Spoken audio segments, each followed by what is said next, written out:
everyone, in today's video I'm going to be doing a review and a demo on the Charlotte Tilbury Filmstar Bronze and Glow.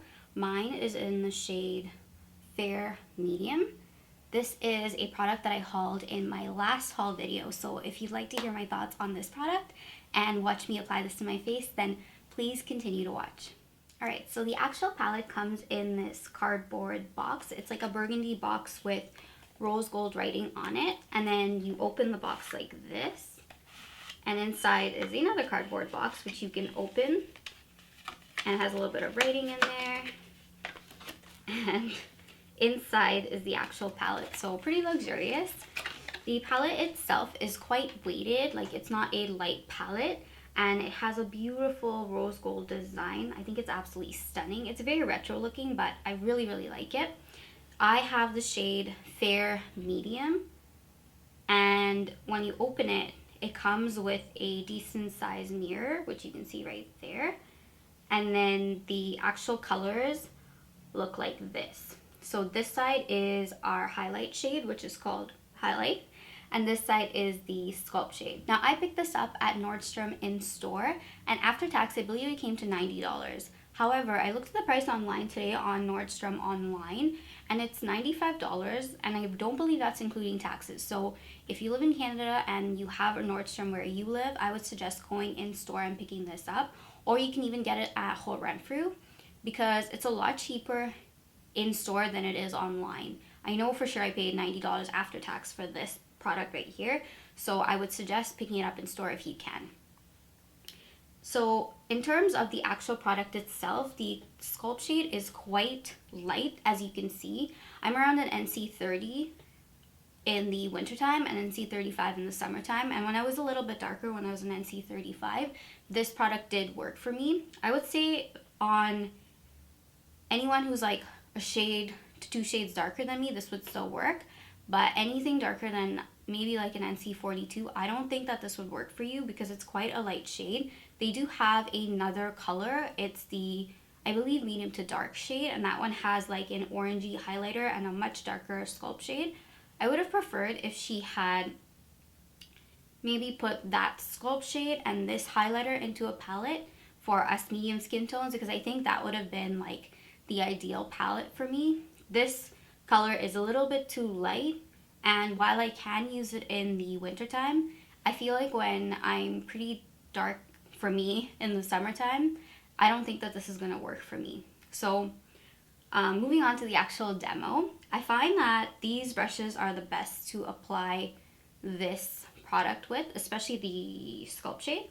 So this is a Smith 112 brush. I absolutely love this. It's a little bit scratchy, which I think is good for picking up the product. And this MAC brush, it's the MAC 168, I think. It's the only contour brush that has white hair that MAC carries. Also works for this product. For the highlight, I'm just going to use my normal highlight brush, which is the Morphe M501, but I'm pretty sure you can use any highlight brush that you feel comfortable with using with this product. But for the Sculpt shade, I would specifically suggest a brush like this, because I had a hard time using it with a big fluffy brush, which is what I would usually use to apply my bronzer. So the product itself, it's not as soft as you think it would. Like, I'm really digging my hand in here right now, and like it doesn't have a lot of color payoff. Like, I don't even think you can see that. But the highlight shade is exactly the same. It doesn't have a lot of fallout. In fact, it has hardly any fallout. And the product itself feels quite stiff, which I was actually very surprised by. I thought it was going to be very soft and buttery, but it almost feels like a pressed powder to me rather than an actual bronzer, because none of the other bronzers that I own, actually, yeah, not even a single bronzer feels like this one. Like, this one feels extremely stiff, but it definitely works. So I'm going to go ahead and apply the Sculpt shade first, picking it up using my Smith 112, which is my favorite brush to use to apply it, and I really like dig into it. Like I said, it doesn't have much fallout, so you can afford to do that. And then I'm going to go ahead and apply it to my cheek. And I start kind of like here. I don't have any cheap products on, by the way. Like no blush, no highlight, no bronzer, obviously. Because I wanted to just give you a good idea of what this product looks like applied without any distractions, you know? So if you take the brush on its side like this and kind of like wiggle it back and forth, for me that's the best way to apply it. It has a nice cool tone color on my skin tone, which is nice because it does look like a shadow. So in that sense, it definitely sculpts out the face really nicely, and it's a very subtle color, like you can see, super subtle, and I'm like really digging in there. So this is how I like to apply it, along the hollows of my cheeks, up here. I like that. I kind of like that it's like super subtle because it doesn't look too crazy, you know? And then I'm gonna move on to like this part of my forehead, the very top, just so it looks cohesive, like that.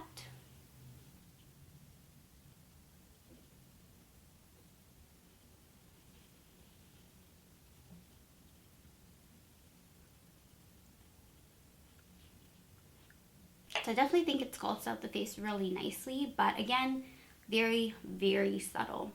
Next, I'm going to move on to highlight, and then I'll put on my blush so that the highlight doesn't, you know, skew when I use the blush. So I'm going to pick up a little bit of this highlight,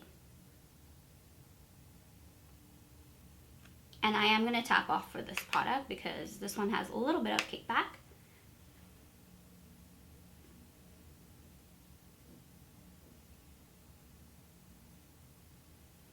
And this highlight shade, it has almost like a champagne tone to it with a slight goldenness. So it's a very slight gold with a lot of champagne. And if you've ever watched Charlotte Tilbury's channel, she talks about how this highlight looks like you're dripping in candlelight. And I actually think that that's the perfect way to describe the color of this highlighter. So it's very, very beautiful, and it definitely does not have a warm undertone to it. I would say it's more neutral, and it definitely has like a little bit of gold in it, but not like the golds that I'm used to. And actually works really well for me right now because my skin is a little bit more neutral and not as yellow as it usually is. And then I'm going to apply a little bit on the bridge of my nose, like that, and a little bit on my cupid's bow.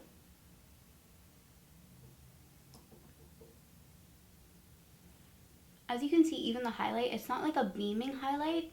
It looks really, really beautiful in pictures. All right, so next I'm just gonna put on my blush, and then I will come back and give you my final thoughts on this product. I think that this is a really nice product. It's very luxurious. I do not think, however, that it is worth it for me, because on my skin tone, I think that while it looks very beautiful and very subtle, and it looks stunning in pictures, I think that you can get better products on the market that work for me both in the summertime and in the wintertime, and I'd rather have something like that rather than buying something like this, which I can only use during a certain season.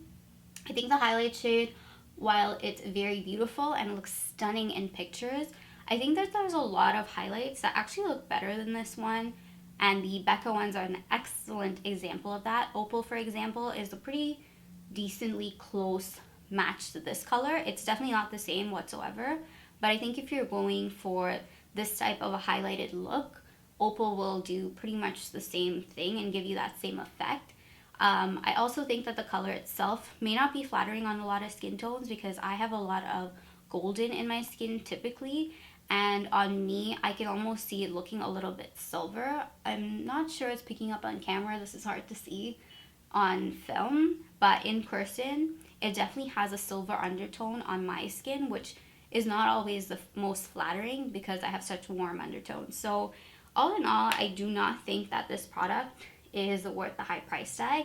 I do really like it for the subtlety, and I do really think that if you're going for a very subtle look and something that photographs beautifully, that this is a good product for you if you have a light to very light end of medium skin tone.